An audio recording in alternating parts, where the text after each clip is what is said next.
Students, welcome to easy maths. आज हम exercise 1.2 का क्वेश्चन नंबर 1 का पार्ट नंबर 6 डिस्कस करने जा रहे हैं। ये क्वेश्चन नंबर 1 का लास्ट पार्ट है। पीछे हमने 5 वीडियोस के अंदर 5 पार्ट्स को सेपरेटली डिस्कस किया है। हर पार्ट को काफ़ी डिटेल में कराया गया है। इन वीडियोस में हम आपको ना सिर्फ सवाल को सॉल्व करना सिखाते हैं, बल्कि हम नोट्स प्रिपेयर करना भी सिखाते हैं कि कैसे आपने एक सवाल को प्रेजेंटेबली जो है वो सॉल्व आउट करना है या प्रेजेंट करना है। ठीक है, तो ये आपके एग्ज़ाम्स में भी बहुत हेल्पफुल रहेगा और आपके डेली बेसिस के नोट्स मेकिंग में भी आपको बहुत हेल्पफुल करेगा। मज़ीद आपको टिप्स इस तरह की हम देते हैं जो कि आपको मैथ्स में बेहतर बनाने में हेल्प करती है। मैथ्स का सबसे पहला रूल है प्रैक्टिस। अगर आप प्रैक्टिस नहीं कर रहे तो आपको ये नहीं सोचना चाहिए कि आपको मैथ्स आ जाएगा। ठीक है, कुछ स्टूडेंट्स होते हैं उनको राइटिंग का इतना शौक नहीं होता है, तो वो क्या करते हैं कि वो मैथ्स को समझ लेते हैं क्वेश्चन को, पर जब वो अपने हाथ से करने बैठते हैं तो फिर उन्हें वो नहीं आ पाता।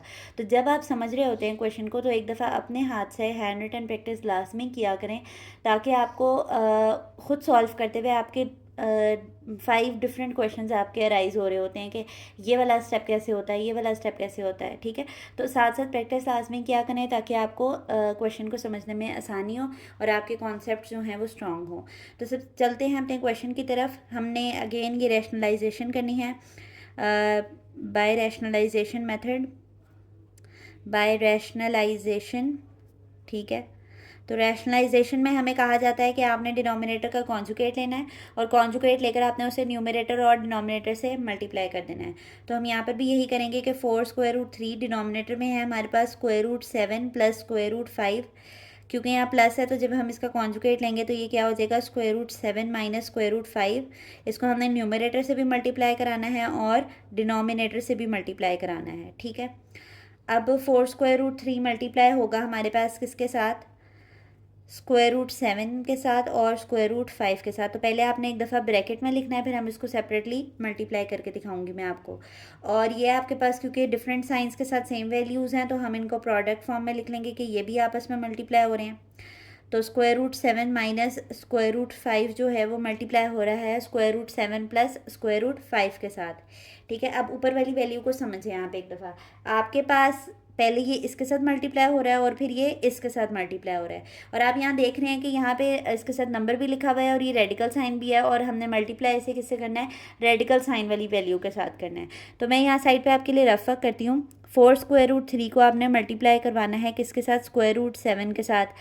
मैंने आपको प्रीवियस वीडियोज़ में लॉज ऑफ रेडिकल बताए थे कि अगर आपके पास एक सेपरेट nth रूट जो है वो मैं 2 नंबर्स को दे दूं तो आप उनको क्या कर सकते हैं कि आप उन्हें होल में nth रूट दे सकते हैं और वो दोनों नंबर्स आपस में क्या हो जाते हैं, मल्टीप्लाई हो जाते हैं। तो अगेन यहाँ पर हम क्योंकि ये दोनों के ऊपर स्क्वायर रूट्स हैं तो हम क्या करेंगे, स्क्वायर रूट होल में दे देंगे और वो दोनों नंबर क्या हो जाएंगे, मल्टीप्लाई हो जाएंगे। तो 3 7 आपके पास क्या होता है, 21।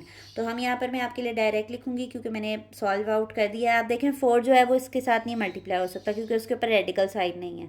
ठीक है, तो 4 आपके पास बाहर ही चलेगा। तो यहाँ पर क्या आ गया, इसको मल्टीप्लाई करके 4 स्क्वायर रूट 21। बच्चे यहाँ पर डायरेक्ट भी कर लेते हैं कि स्क्वायर रूट और स्क्वायर रूट होल हो गया और 3 7 21। तो आप अपने लिए फर्स्ट अटैम्प्ट में अपने लिए रफ वर्क बना लें, बाद में आप भली डायरेक्ट जो है वो कर सकते हैं। फिर माइनस वैसे ही, और 4 स्क्वायर रूट 3 अब किसके साथ मल्टीप्लाई हो रहा है, स्क्वायर रूट 5 के साथ मल्टीप्लाई हो रहा है। तो हम स्क्वायर रूट को कर देंगे होल और 3 और 5 आपस में क्या हो जाएंगे, मल्टीप्लाई। 3 5 का क्या होता है, 15। तो हमारे पास नेक्स्ट वैल्यू क्या आ गई है, 4 स्क्वायर रूट 15 आ गया है हमारे पास। ठीक है, तो नेक्स्ट आपके पास क्या है कि हमारे पास यहाँ पर फार्मूला ओपन हो रहा है, तो हम फार्मूला का रेफरेंस दे लेते हैं। ठीक है, फार्मूला का जब हम रेफरेंस देंगे तो ये हमारे पास कौन सा फार्मूला बन रहा है, a प्लस बी और a माइनस बी, और हमारे पास ये ओपन होके क्या बनेगा, ए स्क्वायर माइनस बी स्क्वायर।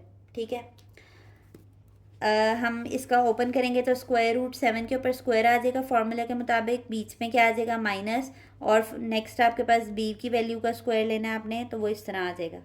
ठीक है, अब हमारे पास क्या आ जाएगा, 4 square root 21 minus 4 square root 15। 7 square root cancel हो गया स्क्वायर के साथ, तो 7 आ गया माइनस 5 आ गया। अब आप देखें 7 माइनस 5 का आंसर आएगा 2, और 2 जो है वो आपके पास 4 के साथ कैंसिल हो सकता है, लेकिन मैंने आपको प्रीवियस वीडियोस में बताया था कि हम ऊपर नीचे इस तरह नहीं कटिंग कर सकते। मतलब अगर यहाँ पे लिखा हुआ है ना 2+5 डिवाइडेड बाई 2, तो आप इसको इस तरह कैंसिल नहीं कर सकते, ये रॉन्ग मेथड है, ठीक है, ये गलत बात है। क्यों? क्योंकि इस वक्त 2+5 जो है वो आपस में बाउंड हैं एक ऑपरेटर के तहत प्लस के तहत, यहाँ पर बीच में माइनस भी हो सकता है। इस तरह की कटिंग आप कर सकते हैं अगर बीच में मल्टीप्लिकेशन होती, ठीक है। तो प्लस और माइनस के केस में आप ऊपर नीचे इस तरह कटिंग नहीं कर सकते।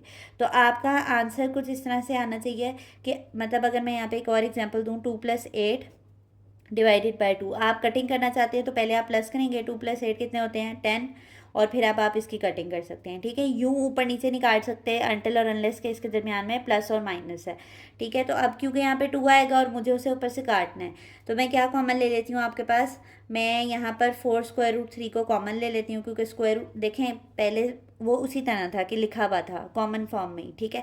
तो आप चाहते तो आप ये वाला स्टेप ना करें, मतलब इन दोनों को मल्टीप्लाई ना करें आप, और आप इसको इसी तरह चलाते जाएं, क्योंकि हमें कैंसिलेशन के लिए इन्हें दोबारा बाहर लेके जाना पड़ेगा। तो 4√3 बाहर आ गया हमारे पास, तो अंदर क्या बच रहा था, √7 बच रहा था और √5 बच रहा था। नीचे हमारे पास 7 - 2 5 करके क्या आ जाएगा, 2 आ जाएगा। अब आप 2 की कटिंग कर सकते हैं, क्योंकि ये कॉमन में मल्टीप्लिकेशन ऑपरेटर है तो यहाँ पे कटिंग हो सकती है।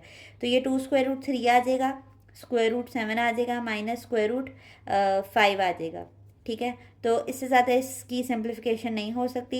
तो हमारा ये क्वेश्चन भी सॉल्व हो गया है।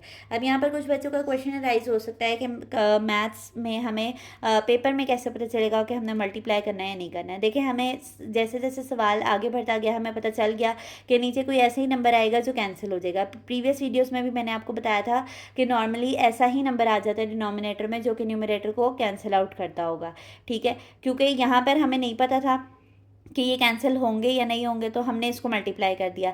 पर नो प्रॉब्लम, आप ये वाले स्टेप स्किप करके यानी न्यूमरेटर को सेम ऊपर वाला ही लिखे रहने देंगे और डिनोमिनेटर हमारे पास सॉल्व होता जाएगा, ठीक है। अगर किसी ने मल्टीप्लाई करके दोबारा कॉमन लिया है जिस तरह मैंने किया है तो वो भी कोई मसले की बात नहीं है।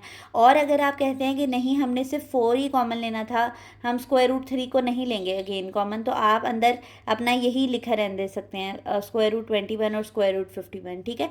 इसका आंसर का भी यही मतलब है, ये अगेन इससे मल्टीप्लाई होगा तो बात वही है, ठीक है।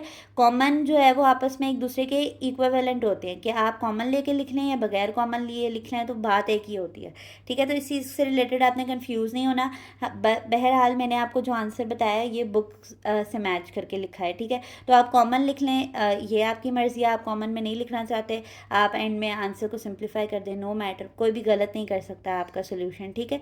तो अगर आपको आज का लेक्चर हमारा आसानी से समझ आ गया हो तो हमारी वीडियोस को लाइक कर दें और हमारे चैनल को सब्सक्राइब करें, ताकि ऐसे आसान मैथ्स रिलेटेड वीडियोस आपके पास आती रहें। अल्लाह हाफ़िज़।